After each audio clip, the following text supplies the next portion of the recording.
बिस्मिल्लाह अर्रहमान अर्रहीम।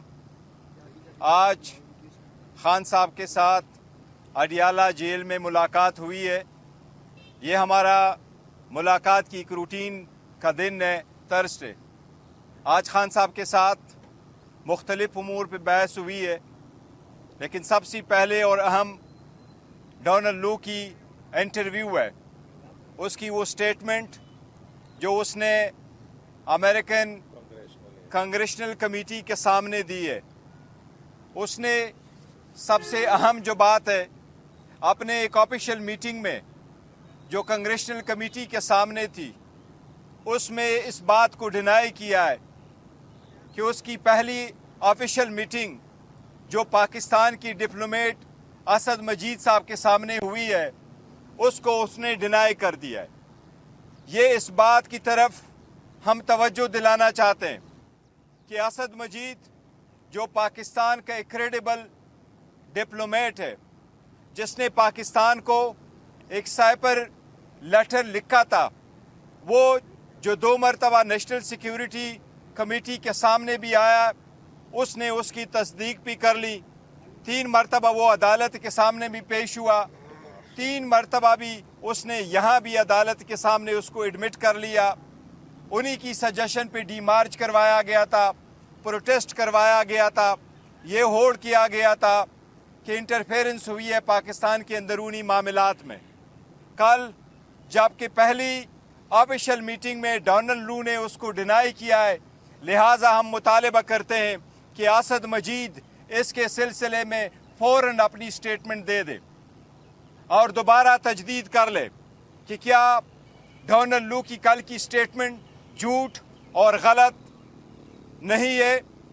क्या उसने जो कल डिनाई किया है, क्या ये सरासर झूठ नहीं है। अभी तकरीबन 20 घंटे होने को आए, लेकिन असद मजीद साहब की तरफ से कोई स्टेटमेंट नहीं आई। इसलिए हम इसकी री इन्वेस्टिगेशन का मुतालबा करते हैं। खान साहब ने पुरजोर ये मुतालबा किया है और हम असद मजीद को कॉल ऑन करते हैं कि आप इस स्टेटमेंट के बाद अपनी स्टेटमेंट ज़रूर दे दें और इस बात की तायीद करो और इसकी तरदीद करो कि उसने जो कहा है कि कोई ऐसी मीटिंग नहीं हुई है, उसको डिनाई करें, क्योंकि ये जो एविडेंस है जो उसने दी है डोनाल्ड लू ने, वो सरासर झूठ है। ये पाकिस्तान के ख़िलाफ़ एक साजिश ज़रूर हुई है और उसके आने के एक दिन बाद नो कॉन्फिडेंस मोशन मूव हो गया था। इसकी सारी कंटेंट्स अवेलेबल है। कल की एविडेंस ये बिल्कुल सरासर झूठ है और हम मुतालबा करते हैं कि असद मजीद साहब एक मरतबा फिर अपनी स्टेटमेंट रिकॉर्ड करवाएं। ये कल जो डोनाल्ड लू ने जो वहाँ पे मुख्तलिफ सवालों के जवाब दिए, उसमें तो उसने कहा कि ये जो बयानिया बनाया गया कि जो साजिश की गई ये गलत है। उन्होंने ये तो नहीं कहा कि मुलाकात नहीं हुई या मुलाकात नहीं। देखे, दो चीज़ें असद मजीद की स्टेटमेंट में हैं। उन्होंने कहा मेरी मीटिंग हुई है और ये उसके कंटेंट से जो मुझे भेजे गए। वो डोनाल्ड लू कहता है कि कोई ऐसा नहीं हुआ है। उसने ये नहीं कहा है कि यस ये मेरे कंटेंट्स थे, लेकिन उसका ये मकसद नहीं है। इसलिए उसने जो इसको डिनाई किया है, तो लाजिम है कि असद मजीद उसको दोबारा कहे कि असद मजीद और डोनाल्ड लू के दरमियान जो मीटिंग हुई है उसके कंटेंट्स क्या थे और उनके साथ कंटेंट है उसको डिनाई किया है, मुलाकात का जिक्र भी नहीं किया। लिहाजा वो सब कुछ डिनाई कर रहा है। हम इसलिए कह रहे हैं कि अगर ऐसा है तो असद मजीद एक बार फिर इसकी वजाहत करे, क्योंकि यही 2 बंदे मौजूद थे जो उस वक्त थे।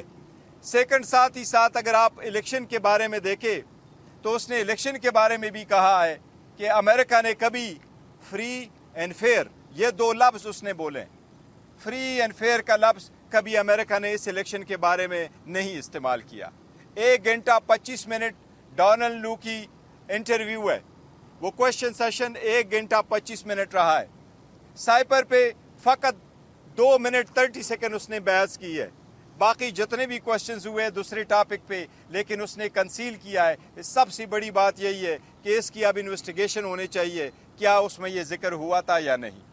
अच्छा ये बताइएगा, आप डोनाल्ड लू की बात कर रही हैं, जब से आप अडियाला जेल के अंदर समातों में आप लोग आना शुरू हुए हैं और इमरान खान की जो बहन है अलीमा खान, वो भी ये कहती रही हैं کہ ڈونلڈ لو کے خلاف ہم انٹرنیشنل کورٹس کے اندر بھی جا رہے ہیں اور وہاں بھی کیس کریں گے، اور اب چونکہ ان کی اپنی اسٹیٹمنٹ بھی آ گئی ہے، تو اس طرف بھی اب آپ کوئی نظر ثانی کریں گے، کوئی ان کے خلاف بھی کیس کرنے دیکھیں وہ انہوں نے جو اسٹیٹمنٹ دے دی تھی وہ پارٹی کے بہاف سے نہیں تھی. انہوں نے کہا تھا، اور اس کا تذکرہ بھی انہوں نے اپنی اسٹیٹمنٹ میں بھی کہا تھا کہ فیملی کچھ کر رہی ہے، فیملی کا اپنا رائٹ ہے، فیملی کسی اور بارن کورٹ میں جانا چاہتی ہیں تو وہ ضرور جا سکتے، یہ ان کا ہے. لیکن انہوں نے اس وقت بھی یہ کہا تھا کہ یہ فیملی میٹر ہے، فیملی کے بیک گراؤنڈ پہ انہوں نے کہا تھا. اس وقت تک آپ کے کہاں تک پہنچے ہیں تاکہ وہ شاہد صاحب کی جو ہے جیل سے رہائی بھی ممکن ہو سکتی، اور یہ بھی آپ نے جیسے بولا آپ نے کہا بھی تھا کہ جو ہے کہ بلی گانا میں کریں، تو اس کے بعد کہاں پہ اپلائی کرنا چاہیے؟ دیکھیں جہاں تک خان صاحب کے باہر آنے کا تعلق ہے اور ہماری مذاکرات کا تعلق ہے تو ایز اے پولیٹیکل پارٹی تو دروازے ہمیشہ کھلے ہوتے ہیں مذاکرات کے لیے، اور ہم پولیٹیکل پارٹی کے ساتھ ڈائلاگ پہ ہی بلیو کرتے ہیں، اور باقی جو باتیں ہوئی ہیں وہ 1 پوائنٹ ایجنڈا پہ ہم نے ان سے بات کی ہے. لیکن خان صاحب کی باہر آنا ہم کسی مذاکرات کے ساتھ اس کو اٹیچ نہیں کرتے ہیں، نہ اس پہ ڈیپینڈنٹ ہے. ہم عدالتوں کا احترام کرتے ہیں، عدالتوں پہ اعتماد کرتے ہیں. عدالتوں سے ہی درخواست ہے کہ جس طریقے سے ہمارے خلاف 14 گھنٹے ٹرائل چلا کر کے 10 منٹ کے بریک کر کے یہ کیسز چلوائے گئے تھے، غیر آئینی غیر قانونی طریقے سے ٹرائل کنڈکٹ کیے گئے تھے. اب جب کہ ہائی کورٹ اس میٹر کو دیکھ رہی ہے، ہائی کورٹ کی آئینی ذمہ داری ہے کہ ٹرائل کورٹوں کے ایسے فیصلوں پہ نظر ثانی کر کے خود ان کو دیکھ لے. ہم امید کرتے ہیں کہ عدلیہ اس پہ جلد سے جلد فیصلہ کرے گی. مجھے امید ہے انشاءاللہ تعالی نیکسٹ ویک عدلیہ ان دونوں کیسز پہ فیصلہ دے گی. شکریہ جی، تھینک یو.